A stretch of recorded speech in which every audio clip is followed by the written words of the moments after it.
Hi guys and welcome back. So today I'm going to be showing you how to make this red velvet Halloween cake. Let's begin. To get started on the recipe, you want to make the buttermilk, so take your milk and add in your vinegar or lemon juice, mix and then set aside until needed later on. Then into a larger mixing bowl, you can go ahead and add in the granulated white sugar, followed by the oil, and which I'm using vegetable oil, but feel free to use whatever flavourless oil you may have.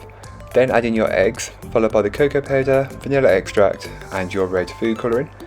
And then just mix on a low speed to start with to get everything combined, and once it's combined then you can turn it up to a medium high and give it all a really good mix until it's very well combined. It should be this kind of deep red colour, and that's what you're looking for it to become.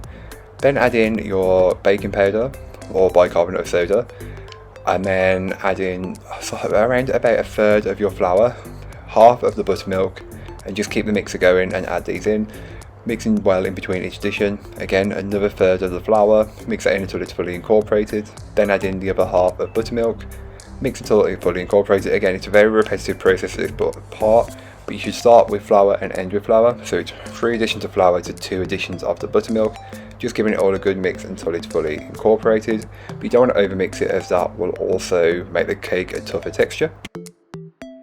Give the bowl a good mix of scraping down, and this just incorporates any bits that may not have been fully worked in from earlier on, so don't forget to get the top of the bowl and the very bottom. Then divide the cake batter between 3 6-inch cake tins. Feel free to do this however you would like. I'm weighing it, but feel free to eyeball it if you would like. Jiggle the cake batter around until it's level, then place into your preheated oven and bake it off. I will leave all that information in the blog post, which will be linked down below, so don't forget to check it out if you are interested.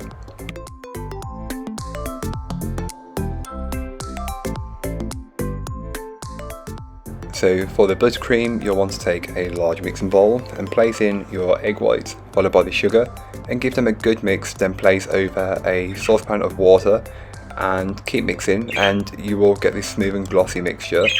And once you've achieved the right temperature, which I will leave in the blog post, which is linked down below, you can then take it off the heat. But until you get to that, you do need to keep mixing and whisking, and you will notice it just comes to the right consistency, but always use a temperature probe to get the more accurate result.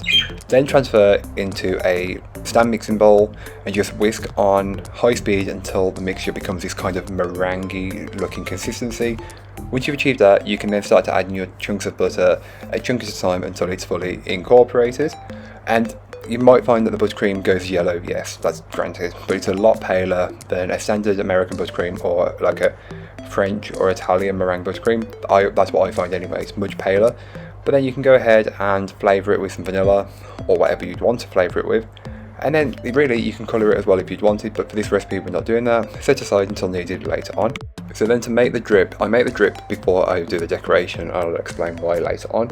To make the drip, simply take your white chocolate and your double cream, give them a mix together, then place in the microwave and melt on 15 to 30 second intervals until the mixture is melted, and it should be very smooth and glossy like this.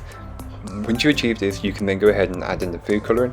Make sure you're using an oil-based food colouring, otherwise it will possibly seize up the mixture and just ruin it. This is very bright, and what I wanted for this cake, I wanted the drip to look like blood, but feel free to do it however you like. I do that because it's a bit too warm to work with, so by the time I've decorated the cake, it's done. So then to decorate the cake, you take your plate board or stand, and you place a blob of buttercream in the centre, and place your first layer of cake on top, pipe a ring and fill that with the same buttercream, top with your second layer of cake and repeat the process, and then you should have your 3 layers of cake all stacked and ready to go. I didn't level my cakes because I can level it out afterwards like I have done, so the bigger wonky side goes, you just balance it out and it's fine. But then you can pipe your buttercream all around the outside of the cake. It doesn't need to be perfect, as when we smooth and level it out, it will fix a lot of those imperfections, and you can always use a heated scraper to get a neater result if you wanted. But again, this is completely up to you, and I'm not telling you how to decorate the cake, but this is how I would do it anyway. And as you can tell, it's not perfect, but I also pipe on top. I always start with the top of the cake and then work my way down the sides, but then end up going back to the top, so I don't know why I do that, but that's just why I do it. Keep scraping until you're happy with the coverage of the cake. Again, you might need more buttercream, you might need less.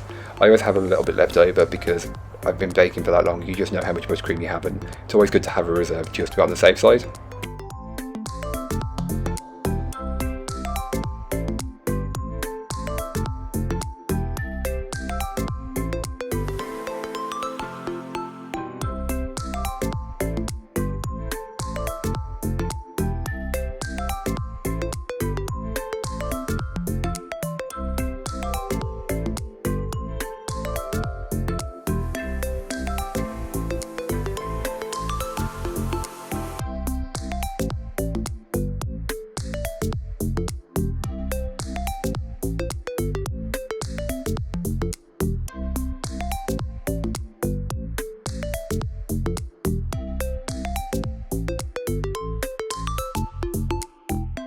So after you're happy with the size of the cake, get rid of the jagged edge on top of the cake just by scraping it back into the inside of the cake.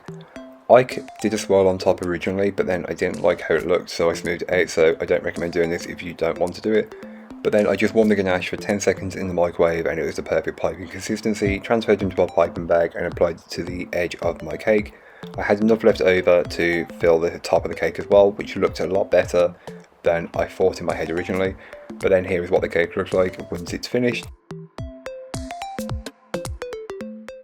That's all for today. I hope you enjoyed. If you did, don't forget to like, comment and subscribe for more from me, and I'll be back again soon with another recipe, so join me then. In the meanwhile, don't forget to check out the description. There'll be a link to this recipe, a link to my blog, and links to all my social medias. But that's all for today. I hope you enjoyed. Bye guys.